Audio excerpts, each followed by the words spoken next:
Last time on Sitting with the Stars, Lillo Brancato. Are the temptations that strong that sometimes things are done along the way that make you make you lose it all?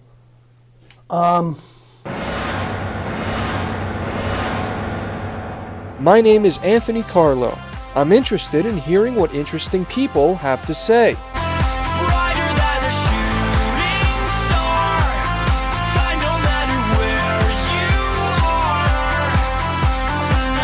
But enough about me.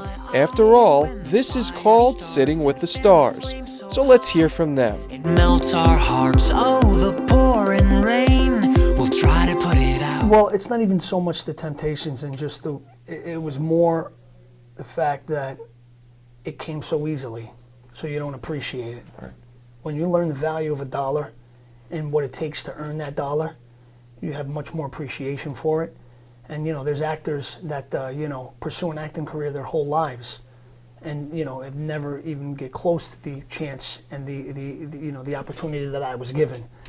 And because it had come so easily, I just didn't appreciate it, and I squandered it away, because I didn't think that it would. Because it came so easily, I didn't think that it would ever go away. Right. I thought that it would always be there, because I was young and lacked experience, and didn't know really what life was about, and especially an opportunity like that, and how it needed to be treated, and how I needed to act, upon being given that, opportunity. You ended the movie, there were a couple of famous lines from the movie. Number one is obviously wasted talent. Right. And the other one was the choices you make will shape your life forever. Right. And you said a couple of those things. As you're going through and you're acting in that movie, did you ever think that your own life, in real life, that those two lines would be reflected in it? No. You never, at that age, you think you're invincible. You think you take on the world, nothing will ever happen. And, that's just, that's what youth, and that's what being young is about, the inexperience. And,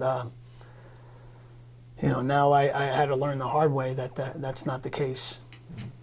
Go back to that scene in the Bronx Tale at the end of towards the end of the movie, when Aldo and Slick and Crazy Mario and they're all in the car, and Right. You're just finished, obviously in a very uncomfortable situation with Sonny.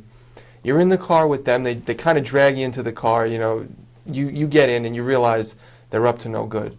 They're about to go throw some Molotov cocktails at, of course, the store owned by the black people in the neighborhood. Right. Tell me about the way that scene was filmed and the way you looked like you wanted to get out.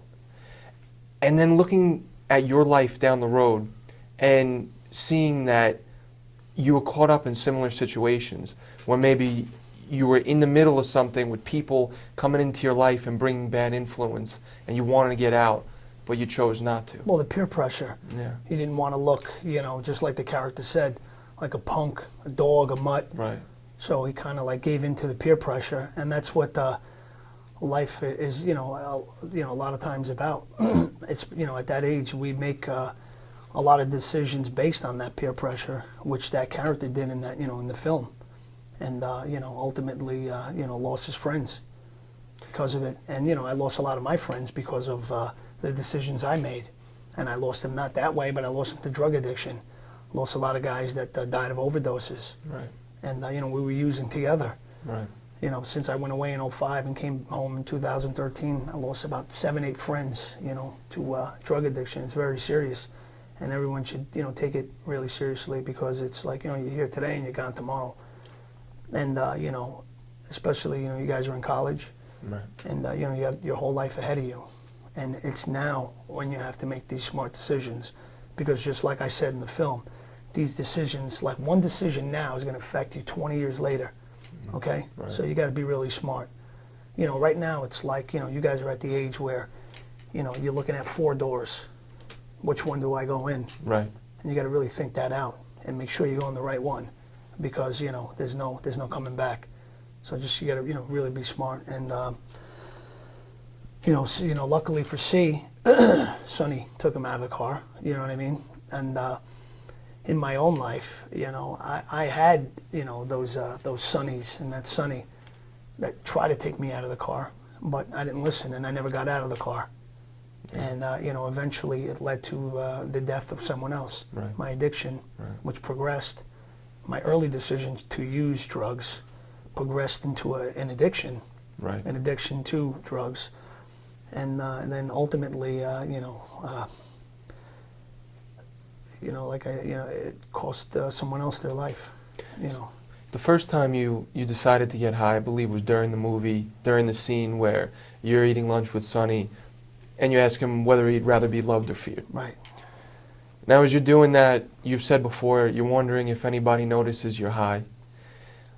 When you didn't get caught, I'm assuming you didn't get caught. Nobody figured out you were high in that moment, did they? No, absolutely not. So, There was no history. There was no, Right. pattern established at that point. I had smoked once before, Right. but I didn't get high. right, I thought I was. So when I saw the guy smoking again, I said, okay, I can handle it. I did it a couple days ago, and I'm going to be fine. Boy, was I wrong. The second time I really did get high. I didn't have a tolerance to it. It was something new to my body. And here I am, the star of a major motion picture, directed by, Robert De Niro. right, And I gotta do a scene in a little while. And here I am high. It's like, wow, and if you remember, in that scene, I didn't have many lines. It was all Sonny. He had that monologue of, it's good to be, both, but if I had my choice, I would rather be feared. Basically, all I was doing in that scene was listening. The only thing I really had to say was it better to be loved or feared? Is it better to be loved or feared? And, I couldn't even do that. I'm just sitting there. And they had to tell me, Lillo, you're lying. Better to be loved? And it's not cool. I'm not trying to glamorize it or say it's cool in any way. I'm ashamed that, that's the way that scene was shot. And I'm ashamed to have made that decision, while given such an opportunity like that, and to let, Chaz and Bobby down.